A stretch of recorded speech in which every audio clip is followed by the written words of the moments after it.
بسم اللہ الرحمن الرحیم۔ سرکار مدینہ رحت قلب سینہ صلی اللہ تعالی علیہ وآلہ وسلم کا فرمان عالی شان ہے، جو مجھ پر ایک مرتبہ درود پڑھتا ہے اللہ تعالی اس پر 10 رحمتیں نازل فرماتا ہے، اس کے 10 گناہ معاف فرما دیتا ہے اور اس کے 10 درجات بلند کر دیتا ہے۔ صلو علی الحبیب صلی اللہ تعالی علی محمد صلی اللہ علیہ وآلہ وسلم۔ اللہ تعالیٰ کے فضل و کرم سے الحمدللہ ہم مسلمان ہیں اور ہمارے دل نور ایمان سے روشن ہیں۔ اس نعمت پر ہم خدا کا جتنا بھی شکر ادا کرے کم ہے۔ ایمان ایک بیج کی طرح ہے جو دل کی زمین میں اترتا ہے، جس سے نشو نما پانے کے بعد اس پاکیزہ درخت کے پورے وجود پر پھل زہر ہوتے ہیں۔ اللہ تعالیٰ نے قرآن مجید میں ایمان کی بہت خوبصورت مثال بیان فرمائی ہے، چنانچہ سورۃ ابراہیم میں ارشاد فرمایا۔ ترجمہ: کیا تم نے نہ دیکھا اللہ نے کلمہ پاک کی کیسی مثال بیان فرمائی ہے؟ جیسے ایک پاکیزہ درخت ہو جس کی جڑ قائم ہو اور اس کی شاخیں آسمان میں ہو، ہر وقت اپنے رب کے حکم سے پھل دیتا ہے۔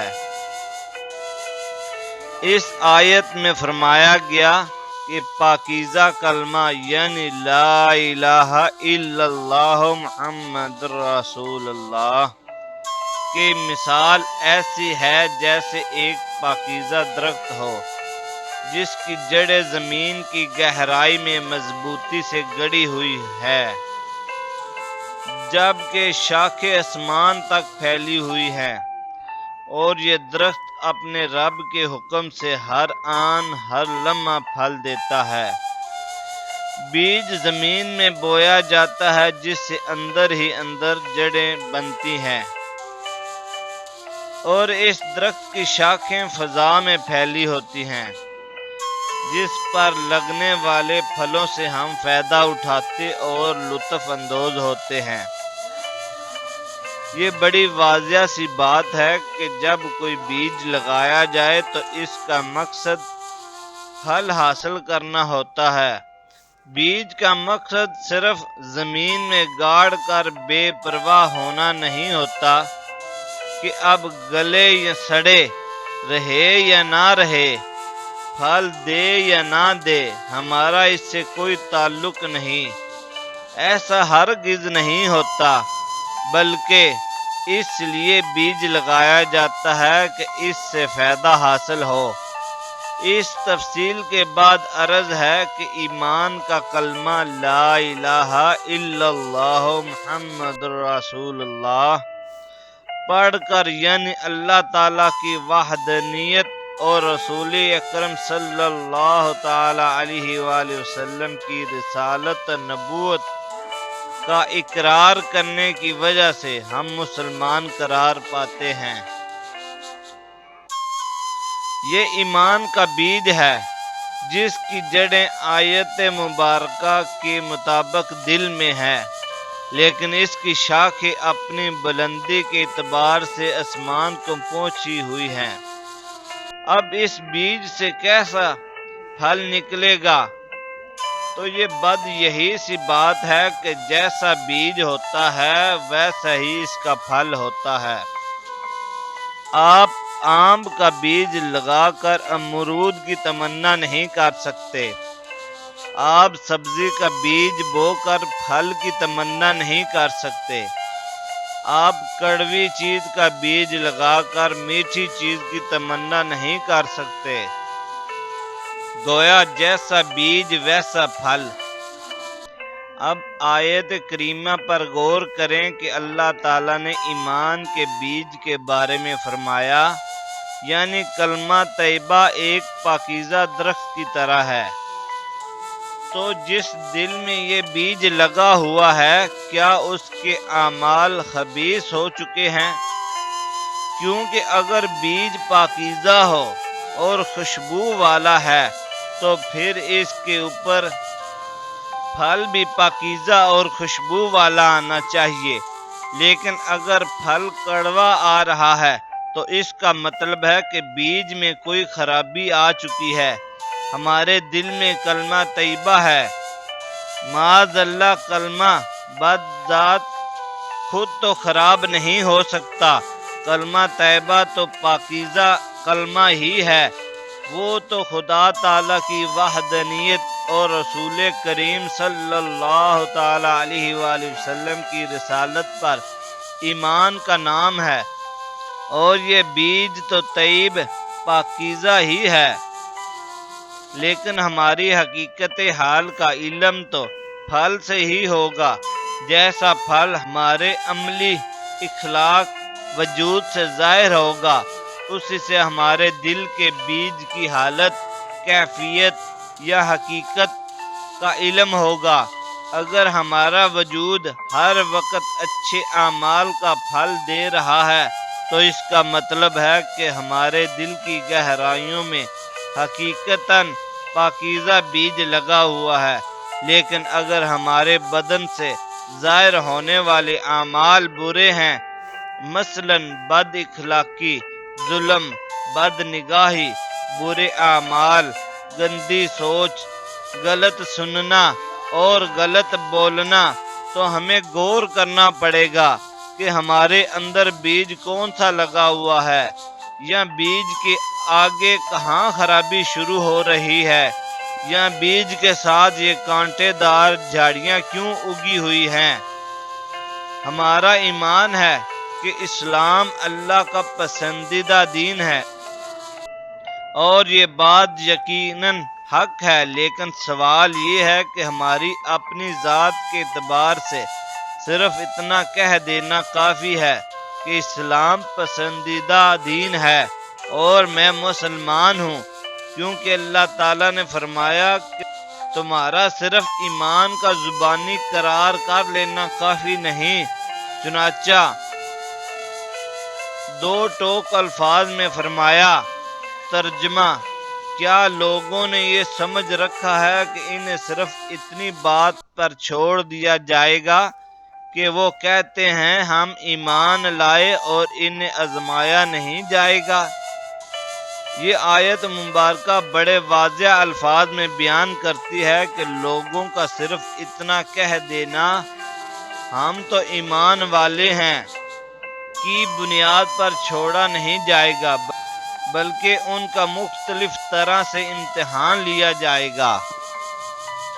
اسے یوں سمجھیے کہ جب کوئی آدمی کسی جگہ جاب کے لیے اپلائی کرتا ہے اور وہ زبانی کلامی اپنی ڈگریاں بتاتا ہے کہ جناب میں نے کمپیوٹر کا فلاں کورس کیا ہوا ہے، وہاں سے کیا ہوا ہے، میں نے مینجمنٹ کا کورس کیا ہوا ہے، تو کیا اس کے صرف اتنا بتا دینے پر اسے نوکری دے کر چیئر پر بٹھا دیا جاتا ہے؟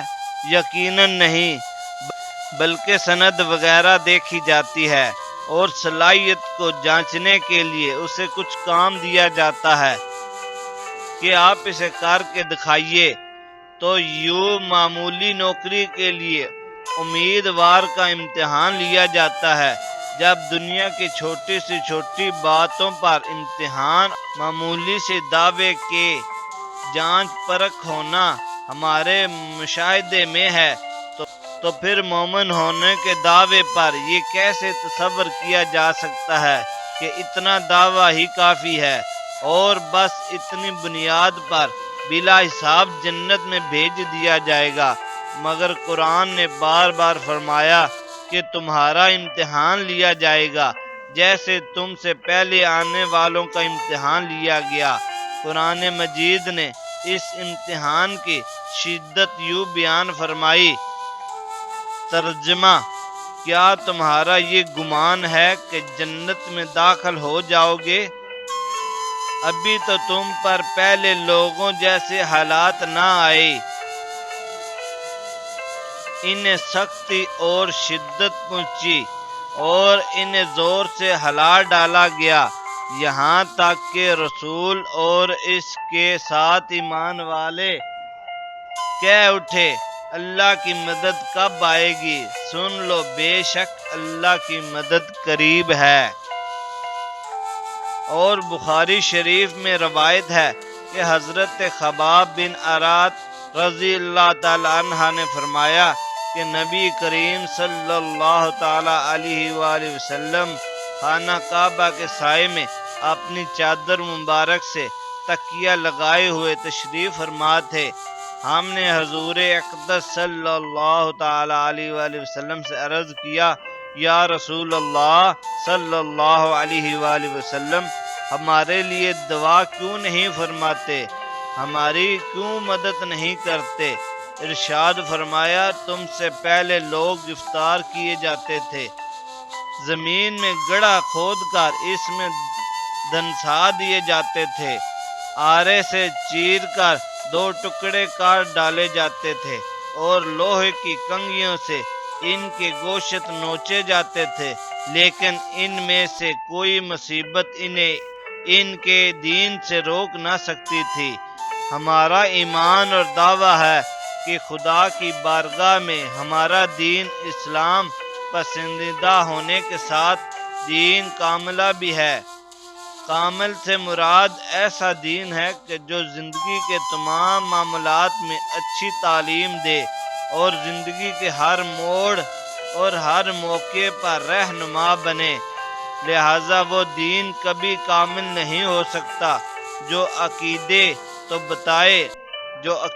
تو بتائے لیکن عبادت کا درس نہ دے، یا اگر عبادت کا درس دے تو معاشی معاملات کی رہنمائی نہ کرے، یا اگر معاملات درست کرے تو خاندانی زندگی نہ سدھارے۔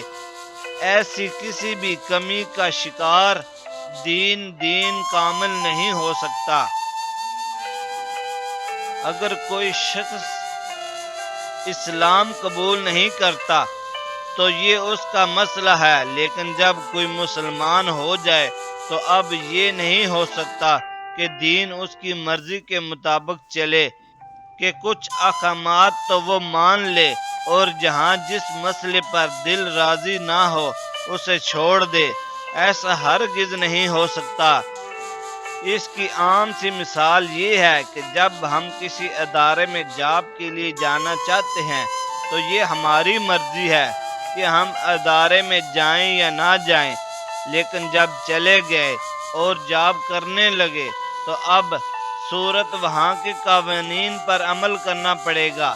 اسی طرح کسی ملک میں جائیں یا نہ جائیں یہ ہماری مرضی ہے، لیکن جب چلے جائیں تو پھر اس ملک کے قوانین پر چلنا پڑے گا۔ اگر ملک میں داخل ہو جائیں اور بولیں کہ آدھے قوانین مانوں گا اور آدھے نہیں مانوں گا تو ایسا نہیں ہو سکتا۔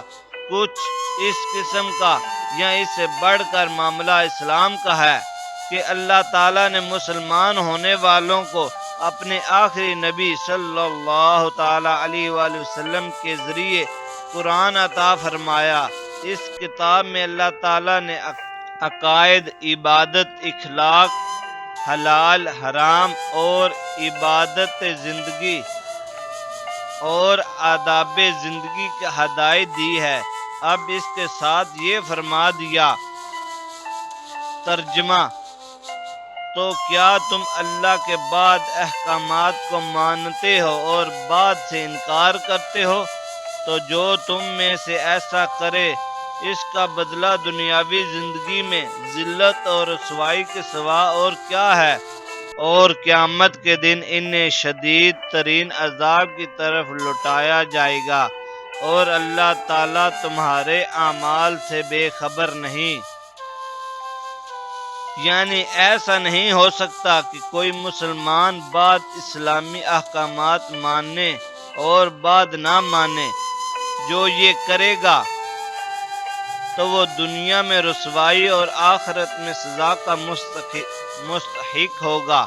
لہذا اس تفصیل کے مطابق واضح ہو گیا کہ دین کی حقیقی روح صرف کلمہ پڑھ لینے یا صرف نماز پڑھ لینے کا نام نہیں، بلکہ عقیدہ درست ہونا، نماز اور عبادت کی پابندی، نیز دیگر احکامات پر عمل کرنا بھی ضروری ہے۔ دوسرے الفاظ میں یہ کہہ سکتے ہیں کہ کلمہ طیبہ کا جو بیج ہمارے دل میں ہے، اس پر پاکیزہ اسلامی کردار کا پھل بھی نمودار ہونا چاہیے۔ اصلاحاً تو سارا قرآن ہی بہترین مشاعرہ ہے، لیکن اس قرآن میں کچھ ایسی آیات بھی ہے کہ اگر ہم صرف بطور مقصد نصیحت انہیں اپنا لیں تو ہماری ساری زندگی بامقصد ہو جائے گی۔ اس کی مثال یوں سمجھیے کہ اگر ہم اپنی زندگی میں دنیاوی اعتبار سے ایک مقصد طے کر لیں تو ہمارا دن رات کے سارے اعمال و افعال اسی مقصد کے حصول اور اسے مکمل کرنے کی طرف متوجہ ہو جائیں گے۔ ان مقاصد میں پیسہ، حصول عزت، امتحان میں کامیابی یا جیت وغیرہ کچھ بھی ہو سکتا ہے۔ اس طرح اللہ تعالیٰ نے ہمیں اہل ایمان کو انتہائی خوبصورت مقصد زندگی عطا فرمایا ہے۔ اگر وہ مقصد ہمارے لوح دل پر محفوظ ہو جائے تو ہماری زندگی بامقصد بھی ہو جائے اور تمام اعمال بھی درست ہونا شروع ہو جائیں۔ اس مقصد اصلی حقیقی کے متعلق اللہ تعالیٰ نے یوں رہنمائی فرمائی۔ ترجمہ: تم فرماؤ بے شک میری نماز اور میری قربانیاں اور میرا جینا اور میرا مرنا سب اللہ کے لیے ہے جو سارے جہانوں کا رب ہے۔ اگر ہماری زندگی کے مقصد میں یہ چیز شامل ہو جائے کہ دنیاوی اعتبار سے ہمارے جو بھی ہدف ہوں، لیکن اس کے پیچھے خدا کی ساتھ تعلق کے لحاظ سے ہمارا ذہن میں یہ بات ہونی چاہیے کہ ہماری نمازیں، عبادت، زندگی اور موت سب اللہ کے لیے ہے، سب اللہ کی رضا کے لیے ہے، تو ہماری زندگی کے سارے اعمال رضائے الہی کے مطابق ہونا شروع ہو جائیں گے۔ کہ ہم نے جب یہ طے کر لیا ہوگا کہ ہمارا جینا خدا کے لیے، تو خدا کے لیے جینے سے مراد یہ ہے کہ ہمارا کوئی عمل اس کی نافرمانی پر مشتمل نہ ہو بلکہ اس کے احکام کے مطابق ہو۔ اس سوچ کے بعد ہمارے سارے اعمال اس کے مطابق ہونا شروع ہو جائیں گے۔ اس سبق کا دوسرا حصہ اگلی ویڈیو میں بیان کیا جائے گا۔